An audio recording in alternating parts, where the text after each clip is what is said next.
Meninas, meninos, saudações a todos. Vamos dar continuidade com os nossos estudos de atualidades em mais uma apresentação sobre Covid-19, o assunto do momento, obviamente.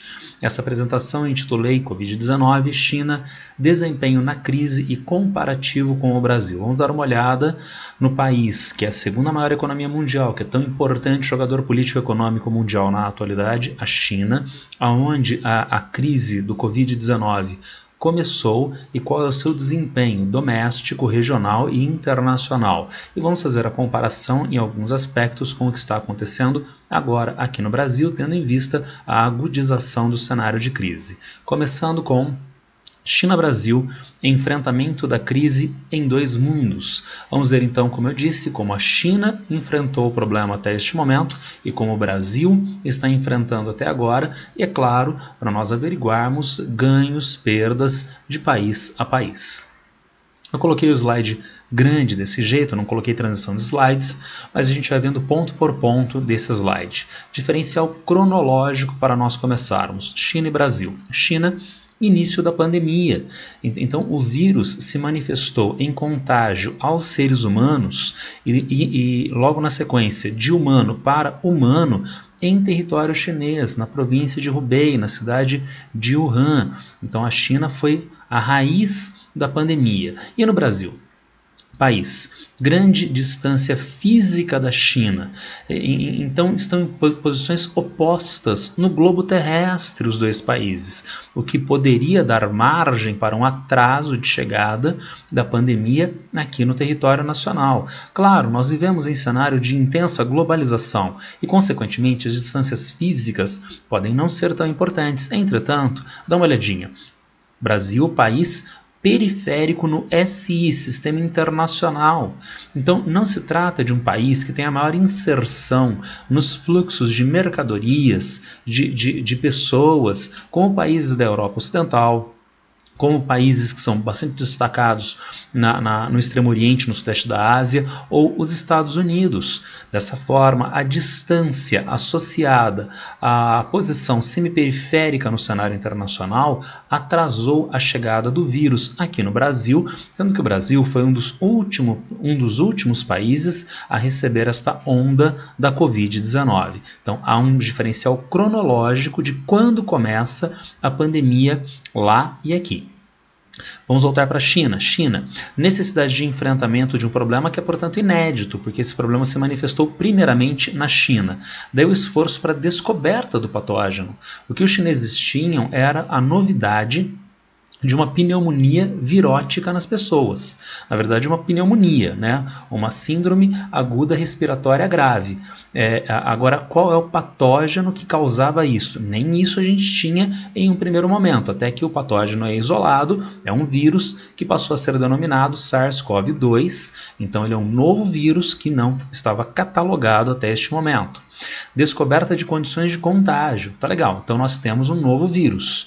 Esse vírus é o causador desses sintomas de pneumonia. Entretanto, como há o contágio de pessoa a pessoa, se esse contágio existe? Identificando essas coisas, os protocolos consequentes, os procedimentos consequentes, para tentar conter a veiculação do vírus, o desenvolvimento da doença entre as pessoas.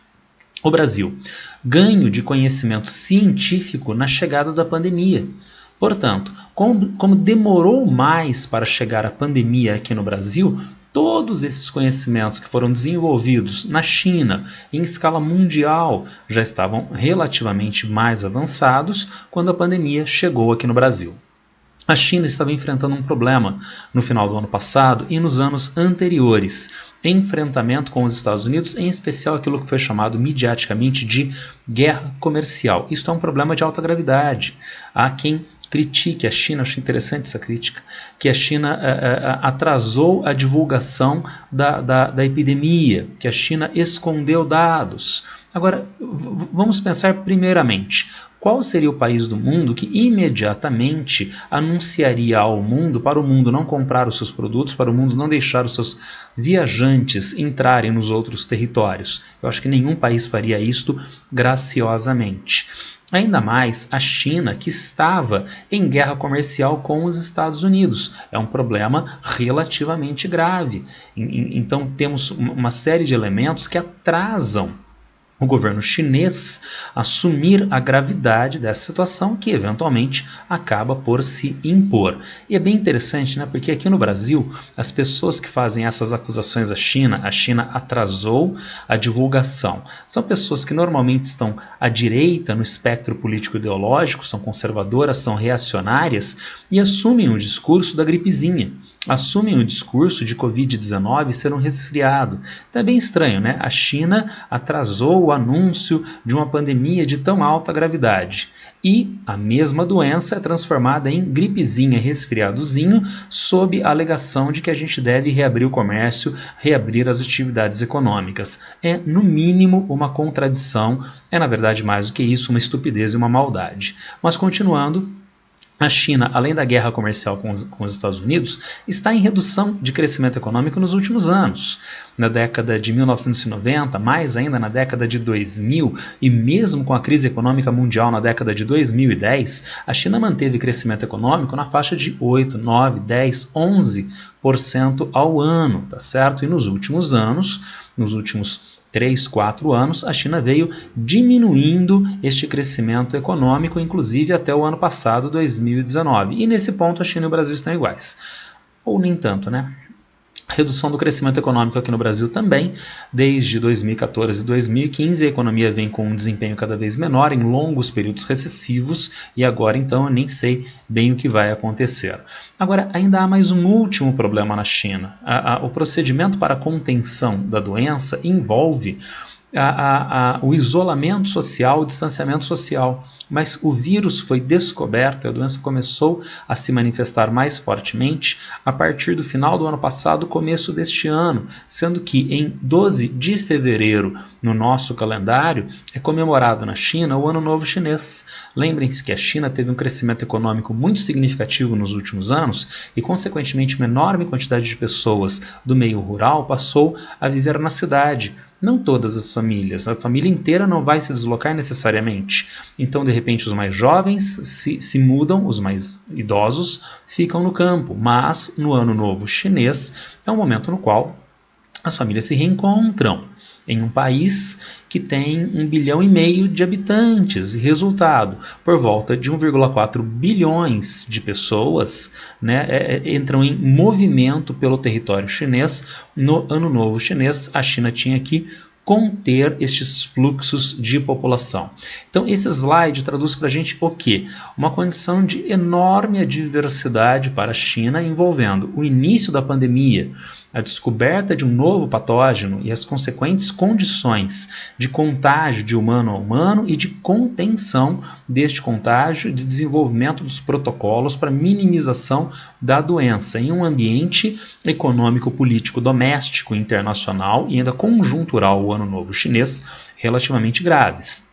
O Brasil teve o benefício de uma chegada mais tardia da Covid-19, né? Teve então ganhos de conhecimento científico, não é? Em alinhamento com os Estados Unidos, em oposição à China em guerra comercial com os Estados Unidos, e com o problema econômico do crescimento da atividade econômica que estava pífio nos últimos anos. Tudo bem? E como que Brasil e China então vão lidar com estes problemas? Vejamos. Brasil e China, início da crise. Protocolo para Hubei-Wuhan. Então a China vai conhecendo o vírus, conhecendo as formas de contágio, né, de ser humano para ser humano. Então vai estabelecer os protocolos e a produção de testes. Isso é muito importante, porque só dá para o poder público atuar e criar as políticas públicas adequadas se ele está munido dos conhecimentos. E qual é um conhecimento básico que está dado no cenário desta crise da doença Covid-19? Saber quantos e aonde estão os contaminados. Para isso precisam ser feitos testes. A China investiu muito fortemente nos testes. Dá uma olhadinha, no dia 1º de fevereiro, a China fazia 773 mil testes por dia. No dia 25 de fevereiro, até o final deste mesmo mês, 1,7 milhão de testes por dia, subindo para 4,6 até 31 de março, agora mais recentemente. Então, a ideia de testagem massiva, porque através da testagem massiva é possível identificar quem está doente, aonde está doente e implementar os protocolos regionais, os protocolos pessoais de contenção da doença. Como é que o Brasil está atuando nisto? Segundo reportagem da BBC, veja, em 20 de abril, nós tínhamos testado, não era produção de testes, eram pessoas testadas, 132.467 pessoas aqui no Brasil.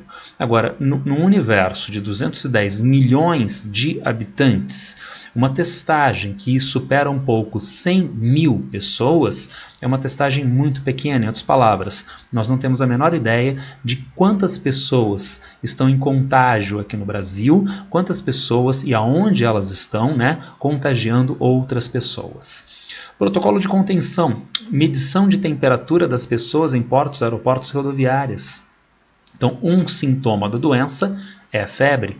Então, a China disponibilizou equipamentos e pessoal para medir a temperatura das pessoas nessas áreas de trânsito, fazendo, portanto, pela identificação do sintoma de febre, o encaminhamento em um procedimento à pessoa que evitaria, no caso de ela estar com o SARS-CoV-2, ela contagiar outras pessoas, culminando com o fechamento da cidade de Wuhan e, eventualmente, da província de Hubei, província na China, equivalente aos nossos estados aqui no Brasil.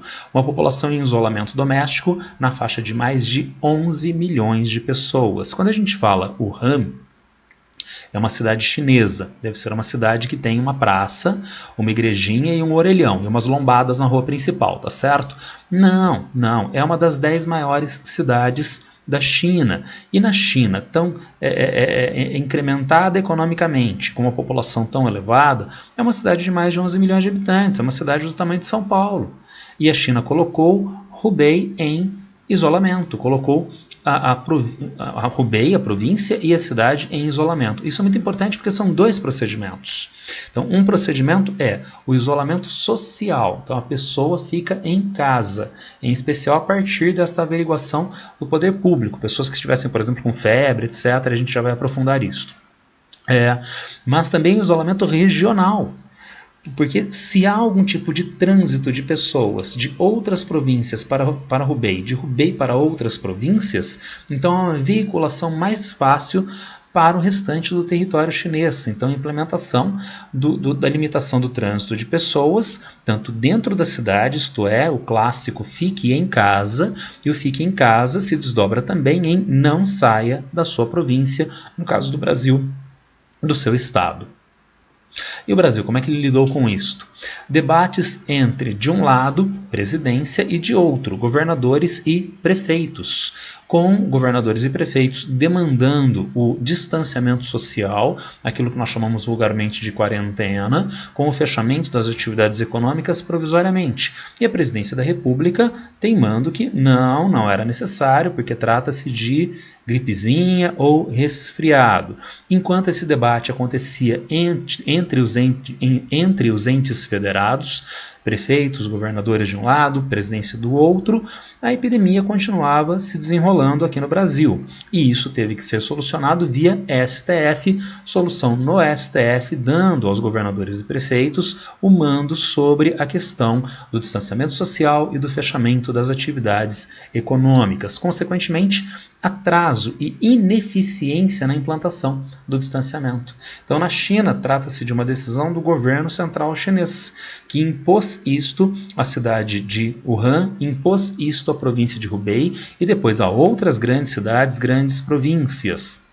Aqui no Brasil, as decisões iniciais eram opostas, era de nós mantermos as atividades normais, cotidianas, o que, já trabalhei no último vídeo com vocês, é muito problemático pelo entupimento do sistema de saúde e, consequentemente, dos problemas de mortalidade e da própria atividade econômica.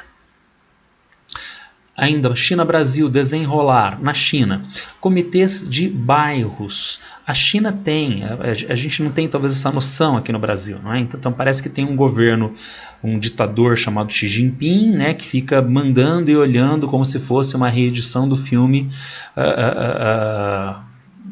do Orwell, né, o Big Brother, né, o filme dos anos 80, o livro dos anos 1940. Não é o caso. A China tem dinamismo na sociedade civil, tem comitês de bairros, tem essa dinâmica na sociedade que passou a ser mobilizada com vistas à identificação das pessoas com sintomas e a orientação e abastecimento a essas pessoas. Dos comitês de bairro, medição de temperatura e outras orientações e cuidados.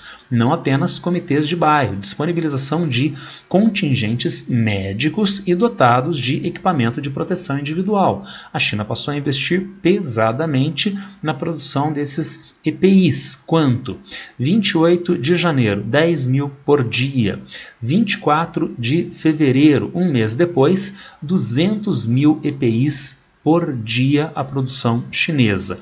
Final de março, 99% da população de Hubei estava monitorada. Lembra do que eu falei no princípio? Testagem é fundamental.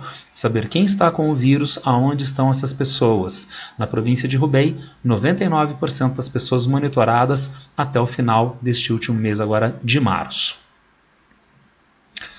Claro que as pessoas morrem no enfrentamento da doença. Morre terceiro médico do hospital de Wuhan com um novo coronavírus, segundo a reportagem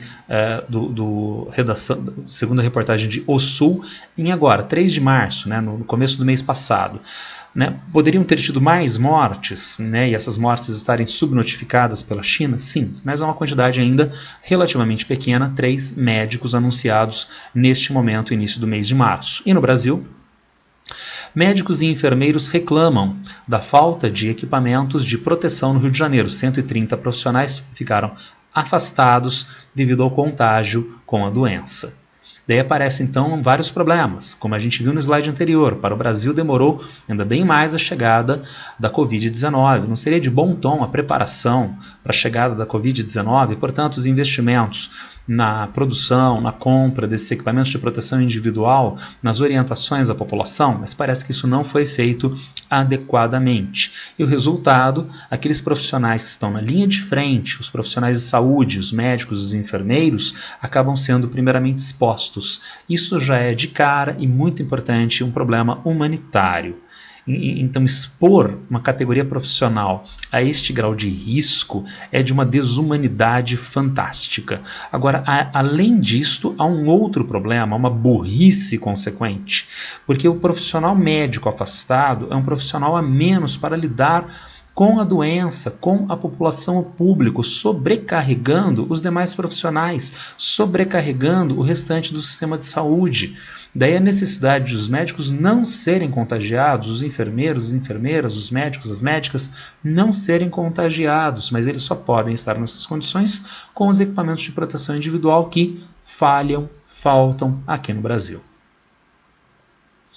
Diferencial de coordenação. Então eu coloquei no slide anterior para vocês que há uma mobilização da sociedade civil chinesa. Porém, essa mobilização não é espontaneísta. Dá uma olhadinha aqui, ó.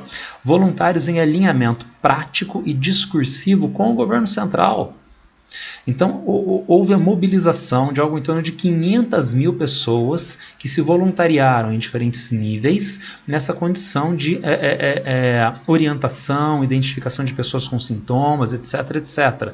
Dessas pessoas que se voluntariaram, várias se contagiaram e morreram. Era realmente uma situação de risco, mas muito importante. Todas as atividades coordenadas com o governo central.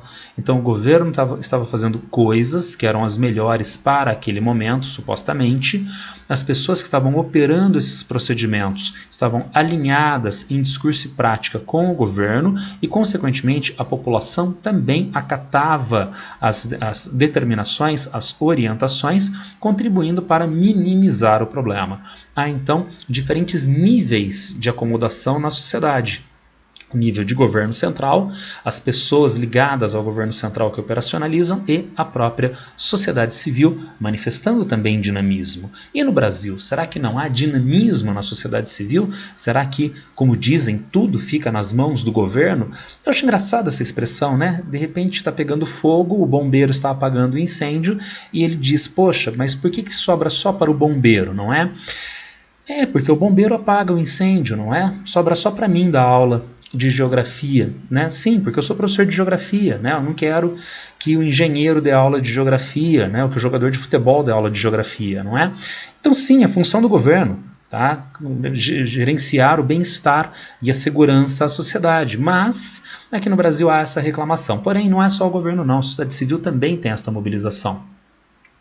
A MST, né? Olha só, MST doa 12 toneladas de arroz orgânico para combate à fome em meio à pandemia no Rio Grande do Sul, segundo a reportagem do Brasil de Fato. MST não está ligado a governos, ao poder público em diferentes níveis, a prefeituras, a governos estaduais ou ao governo federal. É uma entidade que atua a partir da sociedade civil e passou a se mobilizar no que diz respeito à doação de alimentos, tendo em vista a crise Covid-19. Mas tem um problema. Lá na China, a sociedade civil estava mobilizada a partir das orientações do governo central. Aqui não.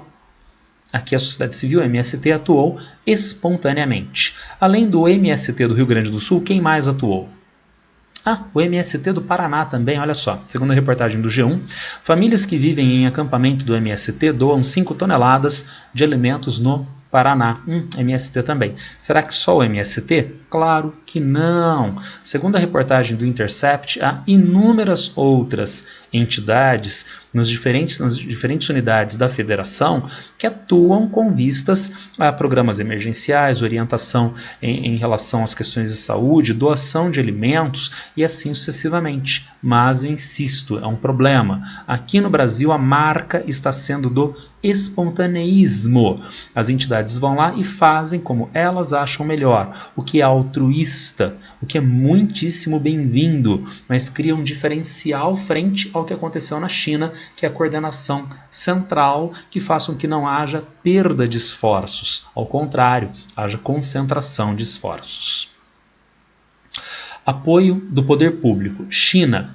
Fornecimento de alimentos, combustíveis com regularidade e preço estável. Empresas com apoio financeiro e logístico.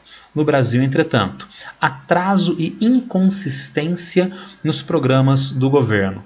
Anúncio do Plano Brasil pela Casa Civil. Plano Brasil é o plano que alguns queriam que se denominasse Plano Marshall, nome mais estúpido que alguém poderia imaginar, chamar o plano de reconstrução europeia patrocinado pelos Estados Unidos no pós-guerra, chamar o plano aqui no Brasil de Plano Marshall, como esse plano americano para a Europa no pós-guerra, é realmente muito estúpido. Houve quem dissesse que esse Plano Brasil seria uma espécie de PAC do governo Dilma, Programa de Aceleração do Crescimento. Quem estava contra também. E para coroar, não é? Quem vai apresentar o programa econômico de investimento, de aumento de investimentos, gastos do governo? O ministro da Casa Civil. A Casa Civil cumpre a função de articulação política. A gente nem tem mais um Ministério da Fazenda em governo Bolsonaro, temos o Ministério da Economia, que englobou, entre outros, o Ministério do Planejamento. É um super Ministério da Economia.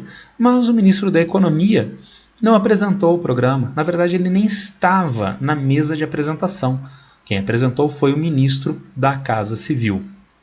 Discurso de amplas medidas de apoio financeiro e investimento, que nós já vimos no vídeo anterior, são mais do que necessárias neste momento. A estatização dos estoques bancários, né, salvar os bancos para eles não quebrarem. A estatização dos fluxos de renda para as pessoas físicas, famílias, renda para as empresas, para que todos consigam funcionar bem neste cenário de crise econômica. Então, isto é sim muito bem-vindo, que bom que o ministro da Casa Civil fez estes anúncios. Entretanto, ele anunciou ao mesmo tempo respeito ao limite de teto de gastos. Foi estabelecido em governo Temer um limite de gastos da União, que apertou enormemente os gastos e investimentos da União frente ao que acontecia na primeira metade, meados da década de 2010. Isto já criava, até o ano retrasado, o ano passado, gravíssimos problemas de investimentos, de repasses de recursos da União. A União tinha menos para investir, menos para repassar para outras necessidades no território brasileiro. Agora, no cenário de crise, como nós temos na atualidade, talvez seja a maior crise da história do capitalismo ocidental, o ministro que anuncia esse plano, esse dito Plano Brasil, diz que nós vamos nos limitar ao teto de gastos. Já não dava no ano passado retrasado. Estávamos muito aquém das necessidades de recursos federais no ano retrasado, no ano passado. E agora que esses recursos são ainda mais necessários, o ministro diz que ele vai se limitar ao teto. Então realmente é bastante inconsistente a maneira através da qual a crise está sendo apresentada e enfrentada pelas autoridades. Ainda diferencial político. Por que a China consegue, então, viabilizar todo este controle sobre o território, sobre os voluntários e assim por diante? Porque a China é um governo autoritário e ditador, etc. Eu não vou entrar nesses juízos de valor. Vamos trabalhar de uma maneira mais objetiva, ao invés de ficar xingando os outros de ditadores, tá legal? Então, qual seria a maneira mais objetiva? A China é chamado de Estado unitário. Tá vendo? É unitário, porque é ditador. Não. Nós temos aqui no nosso mapinha quem são estados unitários. A China é um estado unitário. Dá uma olhada como a França, a Espanha também são estados unitários. Isto é, nós temos um poder central que se manifesta integralmente sobre todo o território. Agora, no Brasil não. Veja, o Brasil não está azulzinho. Os Estados Unidos também não está. A França está, a Espanha está, a Alemanha não está. A Alemanha está cinzinha, porque a Alemanha, Brasil, cadê a minha setinha? Brasil, Estados Unidos têm regimes federativos. No regime federativo nós temos os centros de poder regional com autonomia. E como funciona essa autonomia? Eu sou São Paulo, eu tenho um poderzinho. Eu sou Brasil, eu tenho um poderzão. Não é que ele tem uma autonomia qualquer, não é que ele tem um poder qualquer. Essas funções são previstas constitucionalmente. Na verdade, os entes federados, municípios e estados, unidades federadas, são autônomos frente à União, que é a única dotada de soberania. Só que esta ideia, a União é soberana, tem o poder, tem a juridicidade de última instância. E as outras unidades estão submetidas, mas não só submetidas, elas têm determinadas funções previstas na Constituição, viabilizando, portanto, esses ditos centros regionais de poder, tá certo? Entretanto, há um cenário de crise, com necessidade de coordenação entre as diferentes instâncias, isto é, o poder municipal, os governos estaduais e o governo federal, a União. E se houver um conflito entre esses entes, tendo em vista o atual cenário de crise não adequadamente previsto constitucionalmente, aí é um problema de altíssima gravidade, porque isso tem que ser resolvido judicialmente, como tem sido resolvido através do Supremo Tribunal Federal. Mas é um problema na medida em que há atrasos nos processos, na implantação dos protocolos de contenção da crise. Não é que é uma vantagem ser Estado unitário neste caso. É que nós vivemos uma situação de anomia política, de desordem política, de tal ordem no Brasil hoje, que determinadas coisas que parecem evidentes, como, por exemplo, a suspensão de atividades econômicas temporariamente para conter a veiculação do vírus, são questionadas entre estes diferentes entes federativos, criando, consequentemente, a necessidade de resolução judicial e o atraso nos protocolos, a continuidade da veiculação da doença e das vítimas da doença. Então, por que esse regime federativo não funciona tão adequadamente hoje aqui no Brasil? Bem, avançando. Brasil, outros problemas. Federalismo, com histórico centralizador. O Brasil tem sim um regime federalista, mas o federalismo brasileiro é diferente, por exemplo, do federalismo aonde esse regime surgiu, que é nos Estados Unidos. Vejamos, diferença. Estados Unidos, estados que convergiram para o formato federalista. Então nós tínhamos na independência dos Estados Unidos estados que se manifestavam independentemente. Essa solução política é completamente inviável, porque se um Estado se diz independente, soberano, então ele não tem qualquer outra forma que não a dele mesmo de interferência sobre o seu território. Não dá para se compor uma instância política mais alta como do que a gente chama vulgarmente de país. Os Estados Unidos então tenderam a um relaxamento deste poder regional junto ao crescimento de um poder central na União, o governo federal dos Estados Unidos, o governo de Washington. Então veja, partiu de um forte poder regional para uma atenuação deste poder regional frente ao poder central dos Estados Unidos, em um regime hoje federativo. O Brasil tem hoje um regime federativo também, mas o histórico brasileiro é oposto. Porque a Federação Brasileira tem raízes na República no final do século XIX. Antes disto, o Brasil era um Estado unitário com um poder central opressor às diferentes partes do território. E, consequentemente, nós tivemos que fazer um movimento oposto ao movimento americano. Ao invés de regiões com poder e que vão, de alguma forma, se acomodar, legando poder ao poder central da União, ao contrário, o poder central é que lentamente, eu ainda coloquei aqui, olha, com idas e vindas, vai criar uma flexibilização um pouco maior para as partes do território, com idas e vindas. Porque durante as duas grandes ditaduras brasileiras do século XX, este processo foi revertido para um quadro de maior centralização. É o caso da ditadura Vargas, é o caso da ditadura civil-militar. Então a gente tem um processo de raiz histórica oposto ao dos Estados Unidos, e um processo que não se manteve da mesma forma até a atualidade. Desde a Constituição de 1988, a Constituição Cidadã, há essa tendência de um ganho federativo de fato, com a discriminação das funções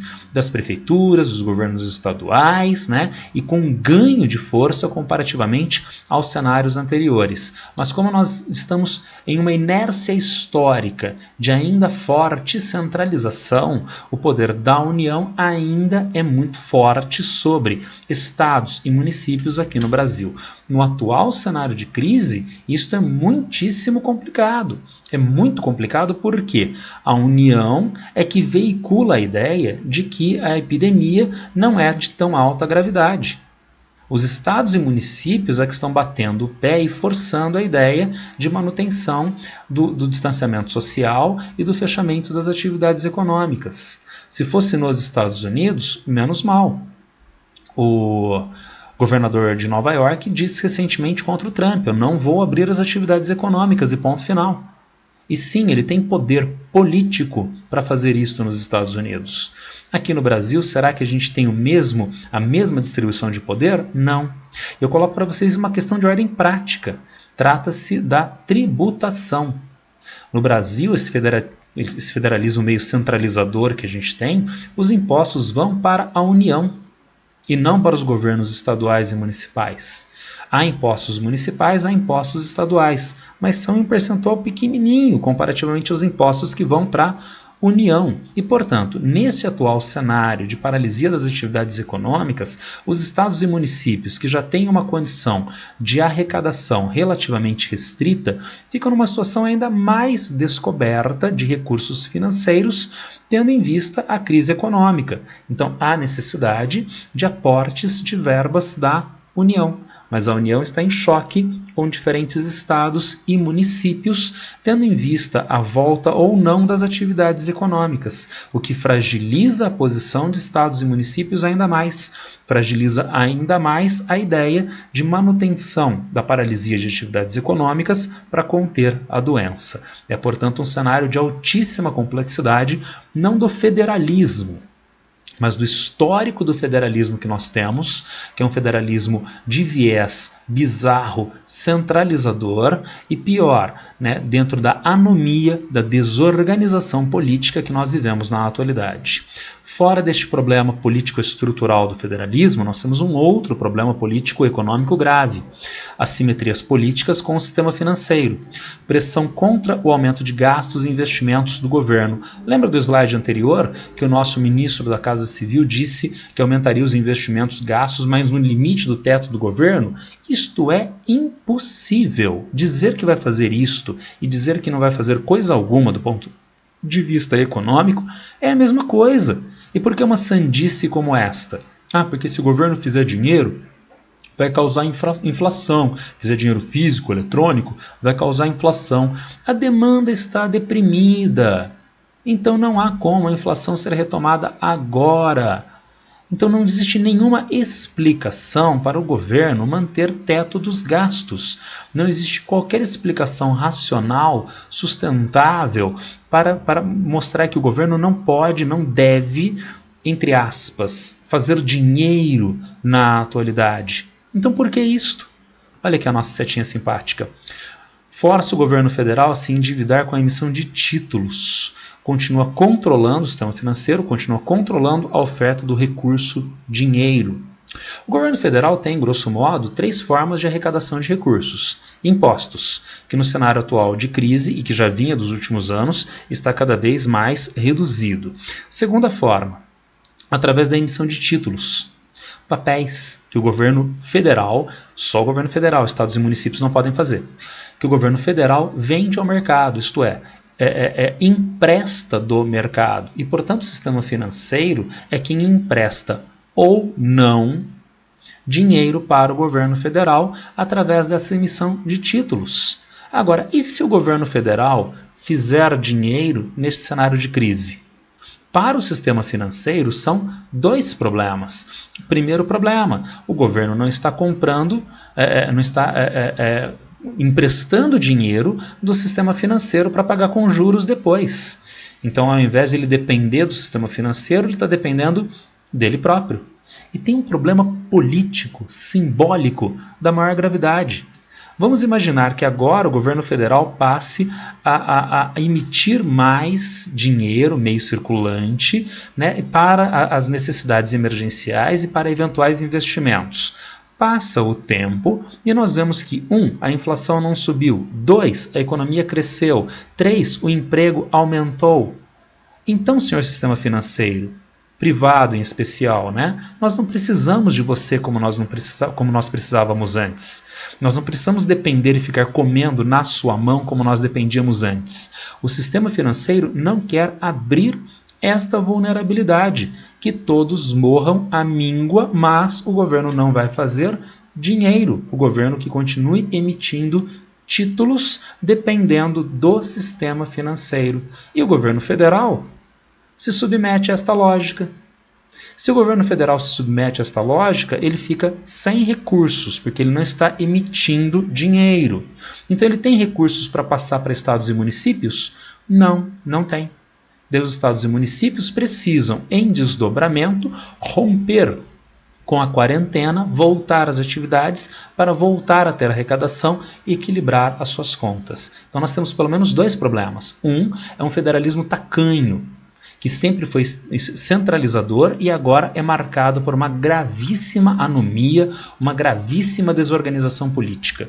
Um segundo problema, um inchaço político do sistema financeiro, que agora continua impondo ao governo federal limite de gastos, emissão de títulos do governo federal, o que limita as nossas possibilidades de manutenção de condições mínimas de sobrevivência econômica e pessoal durante a crise Covid-19.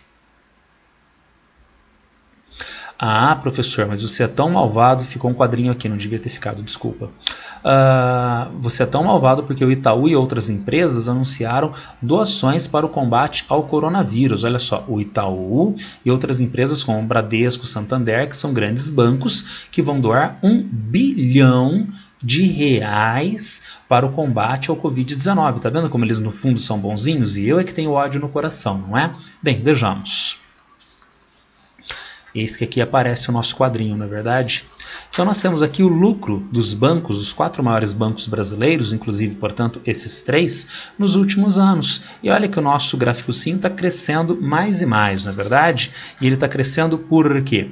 Ele chega aqui em 2019, no ano passado, com 81,51 bilhões de lucro líquido destas 4 maiores instituições financeiras. No ano passado, mais de 81 bilhões de reais do que sobrou, lucro líquido, tá certo?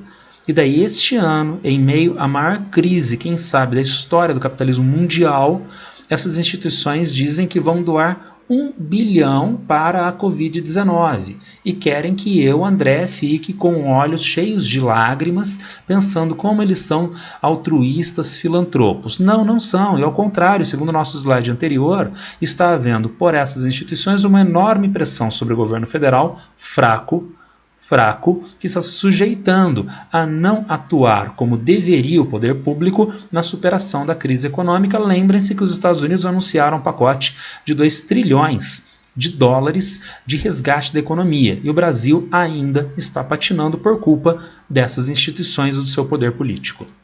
Inclusive, para fechar, essa ideia de doação me parece muito estranha. Me permitam ler com vocês. Talvez dês esmolas, mas de onde as tiras, senão de tuas rapinas cruéis, do sofrimento, das lágrimas, dos suspiros? Se o pobre soubesse de onde vem o teu óbolo, ele o recusaria, porque teria a impressão de morder a carne de seus irmãos e de sugar o sangue de seu próximo. E ele te diria estas palavras corajosas: não sacieis a minha sede com as lágrimas de meus irmãos. Não dês ao pobre o pão endurecido com os soluços dos seus companheiros de miséria. Devolve a teu semelhante aquilo que reclamaste, e eu te serei muito grato. De que vale consolar um pobre se tu fazes outros 100? Isso é o que eu deveria dizer ao sistema financeiro que está jogando o seu bilhãozinho de reais na Covid-19? Bem, poderia, mas essas palavras não são palavras de um professorzinho comunista.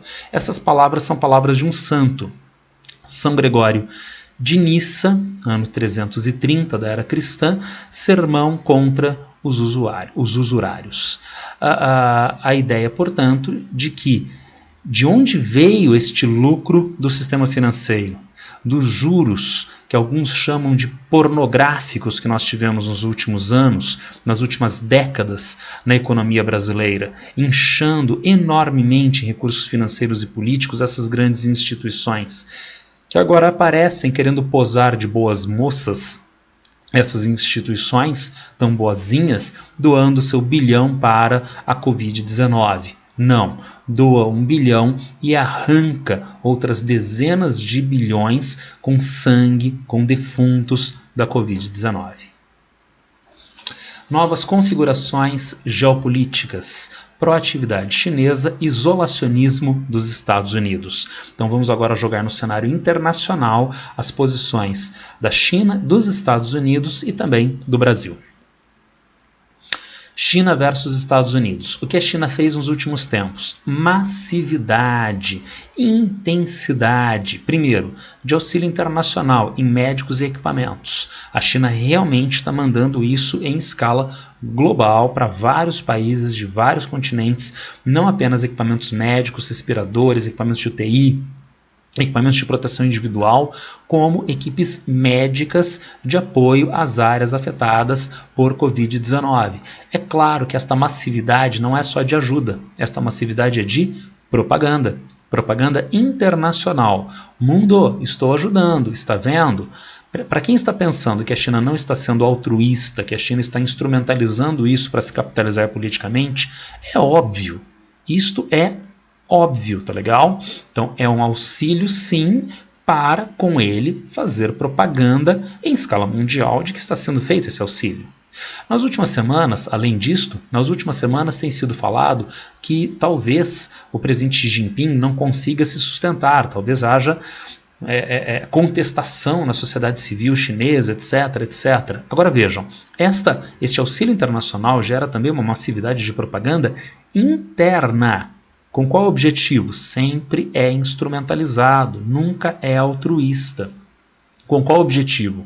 Suposta vitória do socialismo chinês contra o vírus frente à derrocada de outros regimes. Então, por exemplo, na Itália, na Espanha, aqui no Brasil ontem, nos Estados Unidos há tempos já houve a superação da quantidade de mortos da Covid-19 do que ocorreu na China. Então, a partir do auxílio externo, por exemplo, deste dado, o governo chinês joga à sua população o gravíssimo problema que eles tiveram que enfrentar e que eles, de forma inédita, enfrentaram melhor do que os outros regimes diferentes do chinês tentam enfrentar no mundo ocidental. Isto reforça da coesão doméstica, a população chinesa, a acomodação do descontentamento da sua própria população. Então a China está auxiliando no cenário internacional intensamente. Ela não está auxiliando porque ela é boazinha, ela está auxiliando com um determinado viés. Faz propaganda disso no cenário internacional, a gente já vai reforçar isto, e no cenário interno, dentro dessa lógica de coesão da sociedade. E os Estados Unidos, a maior economia mundial, potência rival da China. Resposta doméstica internacional tímida e inconsistente. Até recentemente, o governo Trump tinha o mesmo discurso do governo Bolsonaro, de que era uma gripezinha, de que era um problema passageiro, que não causaria maiores problemas. Agora, os Estados Unidos é de longe o epicentro mundial da Covid-19. Isso está relacionado também com conflitos internos, democratas e republicanos. Dentro do próprio Partido Republicano, há rachas frente ao presidente Trump. Inclusive, eu falei para vocês, o governador, por exemplo, de Nova York, em oposição ao presidente dos Estados Unidos. Se isto é problemático no cenário doméstico nos Estados Unidos, enquanto a China vem com esta massividade de apoio médico e de propaganda sobre este apoio médico, os Estados Unidos viabiliza isolacionismo, com o anúncio de congelamento de pagamentos à Organização Mundial da Saúde, sendo que a organização está atuando em meio à crise Covid-19. Até seria de bom tom se há qualquer tipo de estressamento de relação entre Estados Unidos e OMS, superada a crise Covid-19, os Estados Unidos reposicionam a sua condição junto à OMS. Mas no cenário atual, no qual a OMS é fundamental no combate global à Covid-19, os Estados Unidos anunciaram congelamento de seus pagamentos à OMS, sendo que os Estados Unidos são, obviamente, o maior doador. Entretanto, todas essas formas de ação internacionais dos Estados Unidos são alinhadas a uma forma tradicional de política externa americana que só ganhou rompantes midiáticos em governo Reagan nos anos 1980, mais ainda em governo Bushinho nos anos 2000 e agora de uma maneira inédita em governo Trump, que é o chamado hard power. É o poder duro de política internacional. É o poder que se manifesta de uma forma agressiva por parte da potência mundial, em oposição ao soft power, que é a forma mais usual de ação chinesa, em especial nas últimas décadas, nos últimos anos. O que é hard power e soft power, que opõe então, em especial agora no cenário de Covid-19, Estados Unidos e China? Vamos ver. Aqui aparece na leitura do Dicionário de Relações Internacionais do Fernando de Souza o que é o hard power. O constrangimento exercido por A sobre B. Podemos falar de uma primeira face do poder ligada ao hard power, ou seja, poder duro que se baseia em estímulos ou ameaças para obrigar os outros a fazer aquilo que nós queremos. Então, como a potência A obriga a potência B a obedecer essa potência A, através da pressão explícita. Pode ser diplomática, pode ser política, pode ser econômica, com sanções econômicas, pode ser com ameaças militares, pode ser com intervenção militar. Então é um poder duro que pode se manifestar, em última instância, até com a intervenção militar. Mas existem potências que tem a demanda de inserção internacional, mas não tem esses recursos econômico, político, militar, de coação sobre outros países. Então, de que outra forma essas potências podem se inserir? Através do soft power. Vejamos, no mesmo dicionário do Fernando de Souza.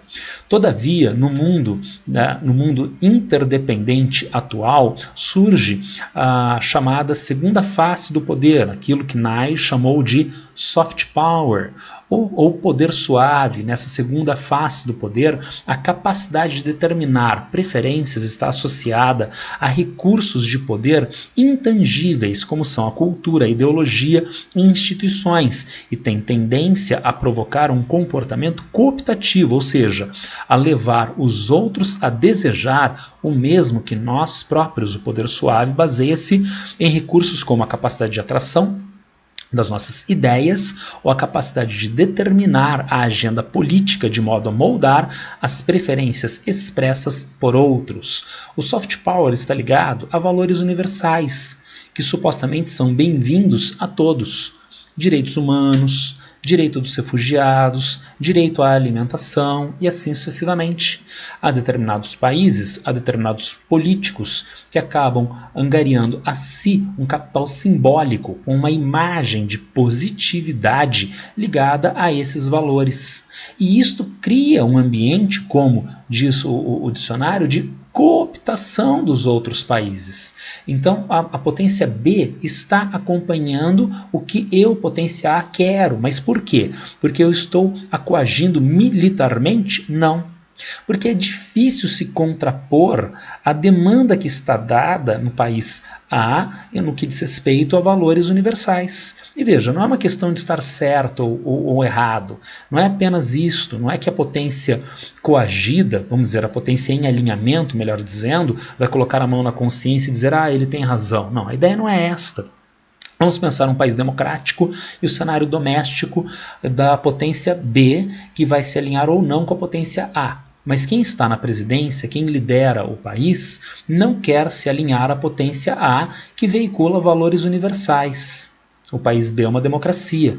As oposições vão explorar isto nas próximas eleições, anunciando à população que o presidente, o primeiro-ministro, o chanceler, se negou a validar em política internacional e em política doméstica valores que são direitos universais. Isso descapitaliza a outra parte.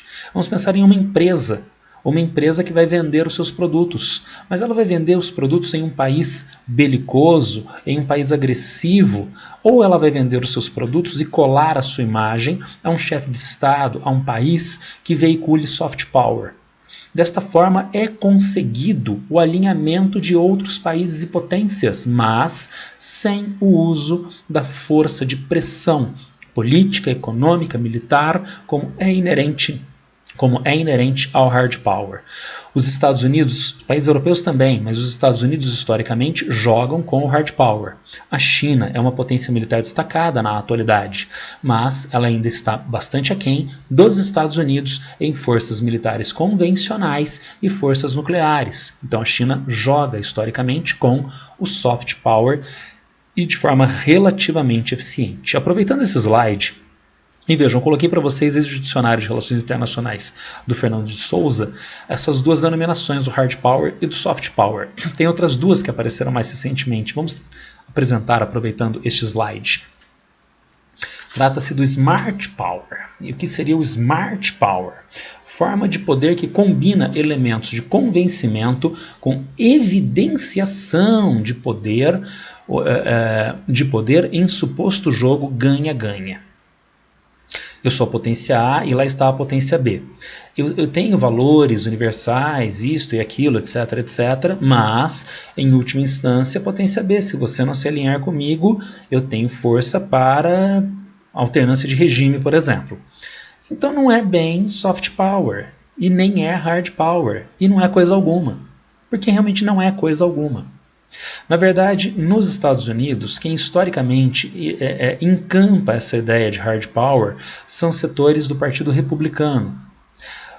Os democratas, do ponto de vista do capital político simbólico, têm dificuldade para se assumir diante de uma sociedade americana que é claramente armamentista, belicista, como defensores de soft power, de um poder brando. Isso, na leitura dos democratas, os descapitalizaria politicamente. Então, ao invés de eles utilizarem esta expressão, que é relativamente bem definida em relações internacionais, eles passaram a cunhar outra veiculada na imprensa pró-democrata dos Estados Unidos, que é smart power. Então, lá está o Bushinho, que defende um hard power. Ele está errado, é burrice, é truculência, é desumanidade. Então vocês democratas são do soft power, vocês são levinhos, vocês não usam a força. Não, podemos usar se nós precisarmos, mas nós somos do smart power, nós somos de um poder inteligente e não de um poder leve, soft power. Então venhamos e convenhamos, soft power tem uma definição mais clara no cenário internacional, smart power é criado com vistas a uma determinada utilização, uma instrumentalização a partir da política externa, da política doméstica dos Estados Unidos. Assim como sharp power, formas com as quais potências de regimes autoritários mascaram a inserção sobre governos mais fracos com forte influência na política doméstica. Então há quem diga, diferente do que eu construí até agora, que a China não faz soft power. Porque, na verdade, sabe por que ela faz isto? Só para ter poder sobre os outros países. Então, veja, não é soft nada. Ela está aumentando seu poder. E mais, ela joga com as eleições domésticas, ela apoia determinados grupos domésticos que são mais alinhados com ela. Mas isto é óbvio. Isto é inerente ao soft power. Não há esse altruísmo puro e simples nas relações internacionais. Então tudo isto é, sim, já intrínseco ao soft power. A ideia de atuar junto com os poderes domésticos, alinhando esses poderes e aumentando uma potência em expansão no cenário mundial. Vamos completar a nossa leitura de sharp power?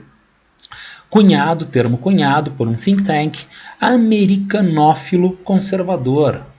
Então, na verdade, sharp power foi uma forma através da qual determinados setores e instituições americanas passaram a desenvolver essa expressão para, através dela, fazer um choque de ideias com a forma de política externa da China.